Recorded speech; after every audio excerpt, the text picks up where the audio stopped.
Hey, this is Aaron, and today I've got an interesting question. I want to answer this question really quick because this is a fun one. I was asked this question by email from somebody named Heidi, who is not my daughter Heidi, who is what grade did she say? She is in the 7th grade working on a paper for her class, and she wanted to know what kind of changes are happening in the automotive industry that are really changing how things happen. That's a really good question because there are a lot of things happening, and because of that, I'm going to have to keep my notes in front of me. But probably the biggest change is consolidation. So car companies around the world and brands that they own are consolidating with other brands. We've seen news lately in the last just few months where Nissan is struggling to keep their alliance with Renault. They just, about 2 years ago, added Mitsubishi to that alliance for Mitsubishi cars. They are growing and becoming the second largest automaker in the world behind the Volkswagen Group, which itself owns a huge number of brands. Now we find out that Chrysler is about to do their own little sort of merger. They're putting it together to join in with Peugeot. So we've got more of that happening. Going around, I mean, there's a lot of this that's been happening. It started with the financial crisis, but it was going on before that, and it's only accelerating now. So we're seeing more and more of it. We're also seeing automakers buying up a lot of technology companies. That's the next big thing. So you got, I don't remember names of all the companies involved, but both Volkswagen and Ford have bought up artificial intelligence companies just in the last little bit, the last couple of weeks. We've got companies that have merged. So you got Ford bought a huge stake in Rivian, the electric truck and SUV maker that's about to start producing any time now. Technology, there are a lot of little companies with artificial intelligence, automated driving, sensors, all kinds of stuff that are being bought up by either OEM suppliers like Bosch and Rush and companies like that, or by automakers themselves. And they're also, automakers in the last few years have been opening up technology offices, usually in Silicon Valley, but sometimes in other places. And they're doing so because they really need to start researching, this is where we're going. We're only going to get more and more computed and automated in our driving. And so all of that is coming around and being done by companies buying up or funding technologies that they think are going to matter. We're also seeing in the market from buyers, so from people who are actually spending the money on these new cars, we're seeing a paradigm change in how they think about the vehicles. It's no longer horsepower. It used to be horsepower was the #1 measurement for everything. Horsepower now has pretty much been relegated just to muscle cars and performance vehicles.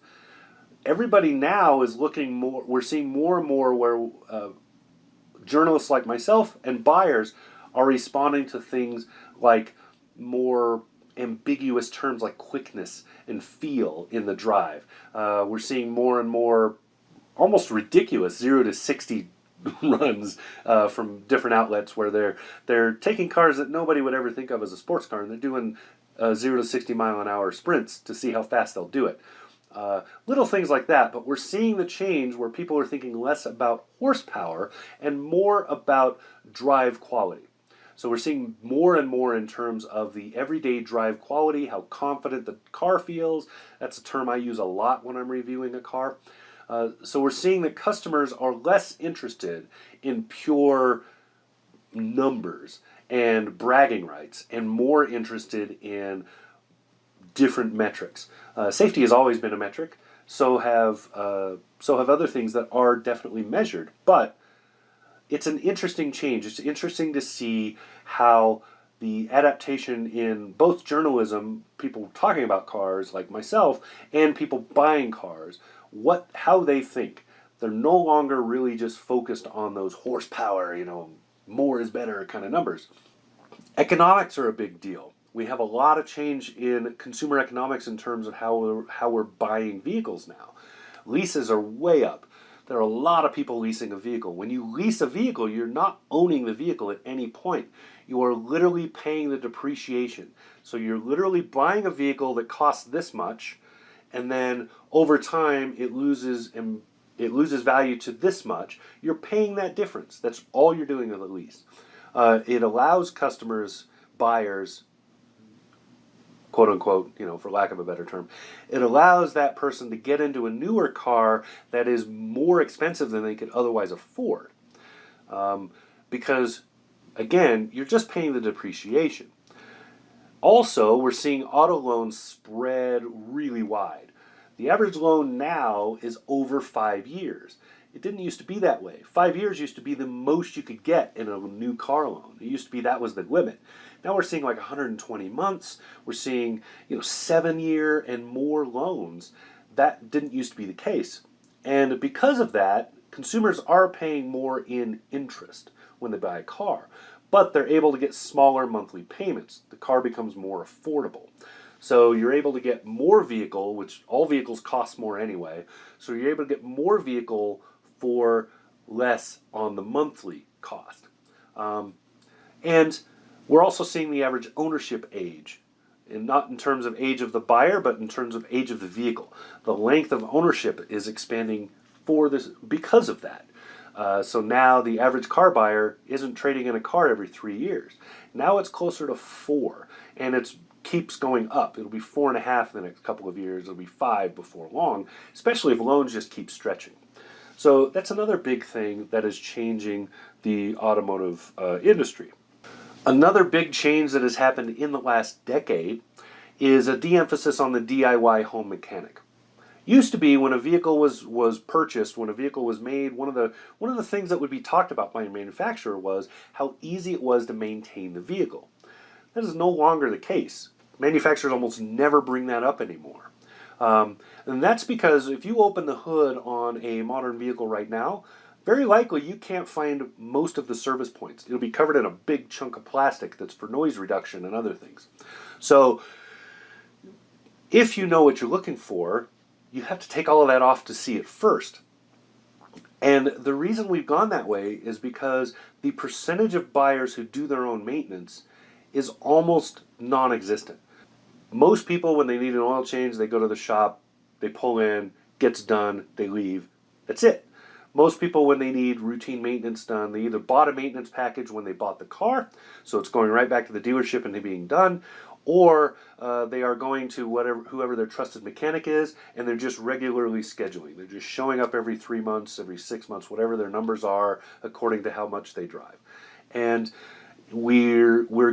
people are to the point where we treat maintenance of a vehicle the same way we treat maintenance on our house, maintenance like haircuts.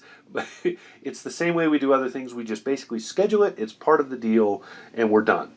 So that's a huge change, because it used to be the driveway mechanic was a very large portion of the buying public. That's not anymore. Another huge change is the experience in the vehicle. Interiors are much more upscale now. Today's entry-level car is equivalent to the luxury car of 10 years ago. We've got such wonderful interiors, lots of comfort, tons of technology around us, lots of things happening in that car, and those are the norm. They are not exceptions. So that's a new thing. And that has driven up prices for vehicles, but at the same time, it is a consumer expectation. If you get into a car that is markedly cheap, you will not like the car. That's a rule. Even if you sit and justify all day about how, well, it was $5,000 cheaper than the other one, blah, blah, blah, it doesn't matter. You're still, in the end, not liking that car. That is the way we think now. At the same time, we're getting more and more automation. So we're getting more and more driver aid, more and more electronics, more and more technology in these cars. I predict, inside the next 5 years, adaptive cruise control will be a standard feature. It's very close to that already.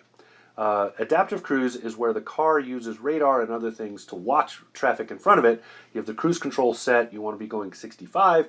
Cars in front of you slow down, they're going 60. You slow down with them without the driver having to touch a pedal or do anything. The car is just doing it. When everything clears, you change lanes, or everybody speeds back up, the car speeds back up and does its thing again. That is almost a standard feature at this point. It's very close to it, and it will be, I say, within the next 5 years. That's the first step to full automation. So, and it's one of the greatest things we can have for safety and driver help. Speaking of safety, that's another huge leap we've had in the last few years. Safety has steadily, since the 70s, been a talking point in cars. It's steadily been happening. Safety today is far different than it was 20 years ago, 30 years ago, and 50 years ago. 20 years ago, we had crash points. There were crumple zones. They were coming up with ways, unibody was the standard. We were coming up with ways to make a car crush without going inside the passenger cabin, those sorts of things. Now, we're to the point where cars are stopping before they get in the wreck. So they're stopping before it happens. They're stopping immediately after, so we don't have this backlash that causes whiplash. Their cars are not just crumple zone like in one section, but tiny sections of that section have their own crumple zones. We have airbags everywhere in cars now. It's pretty much standard. Like when you get into a front end or front corner collision, you can expect the entire cabin of the car at this point to just fill with airbags. So it's not quite the safety foam spray stuff that you saw in Demolition Man, but it is basically a cocoon of air that shoots out to around the passengers in the car. There are lots of other things happening. All these things are creating much more safety than we had before. So that's only going to keep happening, especially as technology progresses. We get more and more automated. So hopefully this helps, Heidi. This was a long list, but it was a lot of stuff. I'll summarize it right here because I got the capability. But all of these things are things that are really changing automotive and will continue to change it. And then we'll see more things coming. So if you have a question, if you've sat through this whole thing and you have a question you want me to answer or Kristen to answer, hit one of us up. You can find us on Drive Mode Show. I'll put the logo right there, Drive Mode Show. You can find us right here. Just comment down there. You can find us all over the place, Facebook, Twitter, etc. Drive Mode Show. We've got the pages and all that good stuff all over the place. Find us, ask your question. We'll get to it. Okay? Sweet. It's been Aaron from the Drive Mode Show. That didn't sound as good as I thought it would. Oh well. I got something going on. Talk to you soon.